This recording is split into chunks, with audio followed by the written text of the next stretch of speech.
Ethan Brooks had long stopped believing that life would ever surprise him in a good way. At 36, he was a widowed father raising his 7-year-old daughter, Lily, on a small farm outside Cedar Ridge. Every morning before sunrise, he fed the animals, fixed fences, packed Lily's school lunch, and somehow managed to keep the farm running despite mounting bills. The townspeople respected him because he never complained. No matter how difficult things became, Ethan always carried himself with quiet dignity. What nobody knew was how exhausted he truly was. Ever since his wife passed away 4 years earlier, his entire world revolved around Lily. He had no time for dating, no interest in social gatherings, and certainly no plans to fall in love again. To Ethan, survival came first. One warm autumn afternoon, while repairing a broken gate near the edge of his property, he heard the sound of an expensive vehicle approaching.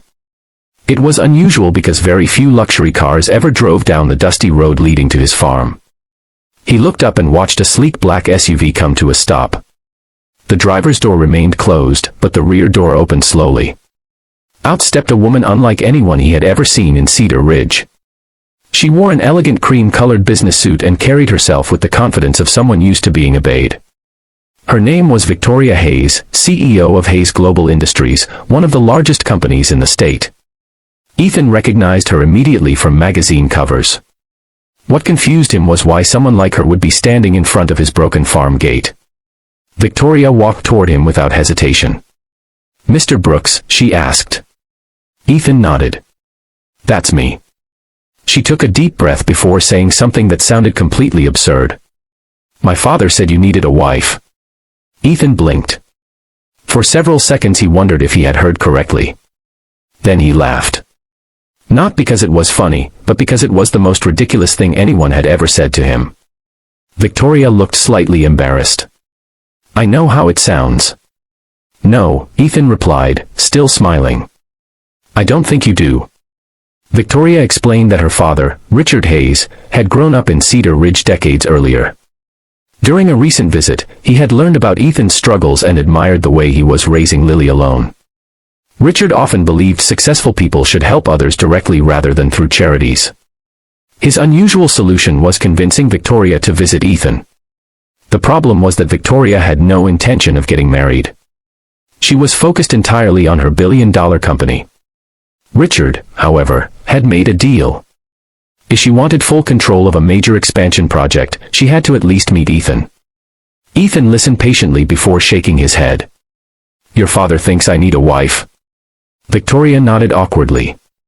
Ethan set down the wooden boards in his hands and looked toward the farmhouse where Lily's bicycle rested near the porch. Then he gave an answer Victoria never expected. "I don't need a wife." She frowned slightly. Ethan continued. "What I need is more time with my daughter. What I need is lower feed costs.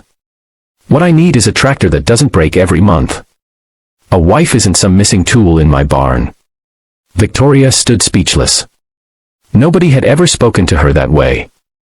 Most people were intimidated by her wealth and status. Ethan wasn't. For the first time in years, someone saw beyond the CEO title. He simply saw a stranger making an unreasonable suggestion. Victoria should have been offended. Instead, she found herself intrigued. Over the next few weeks, she returned several times. At first she claimed she was only checking on an investment opportunity involving local farmland. But the truth was simpler. She enjoyed talking to Ethan. Unlike corporate executives who constantly agreed with everything she said, Ethan challenged her opinions. He made her laugh. He treated her like a normal person. Slowly, she began spending time with Lily as well.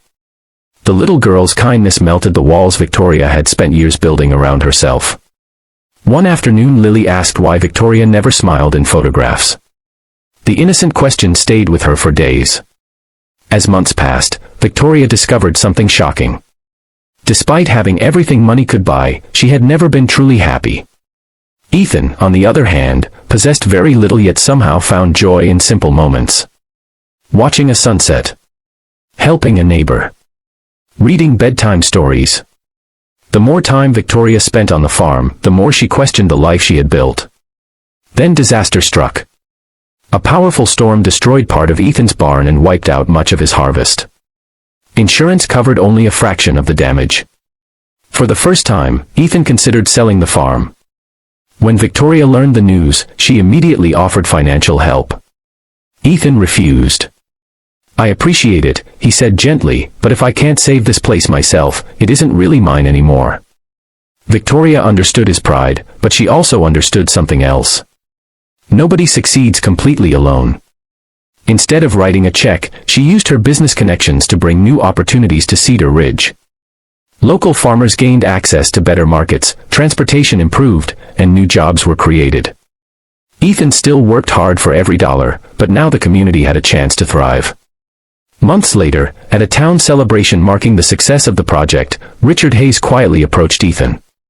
"You know," he said with a grin, "I was right." Ethan laughed. "About what?" Richard nodded toward Victoria, who was laughing with Lily near the stage. "You needed each other." Ethan looked at Victoria. She looked back. Neither spoke for a moment. Then Ethan smiled. "Maybe you were." A year after their first meeting, Ethan stood beneath strings of lights hanging across the town square. Friends and neighbors gathered around as Victoria walked toward him wearing a simple white dress. There were no billion-dollar contracts, no corporate headlines, and no grand publicity campaign. Just two people who had discovered that love often appears when you stop looking for it. When the ceremony ended, Lily hugged both of them so tightly that everyone laughed. For the first time in many years, Ethan felt complete, not because he had found someone to solve his problems, but because he had found someone willing to share life's journey beside him. And Victoria finally understood that success meant far more than money or power. It meant having people who genuinely cared about you. As their family stood together beneath the evening sky, they realized that sometimes the most unexpected conversations can change everything. And if you enjoyed this heartwarming story of family, resilience, and second chances, don't forget to subscribe to the channel, like the video, and turn on notifications for more inspiring stories that remind us that hope can appear when we least expect it. The end.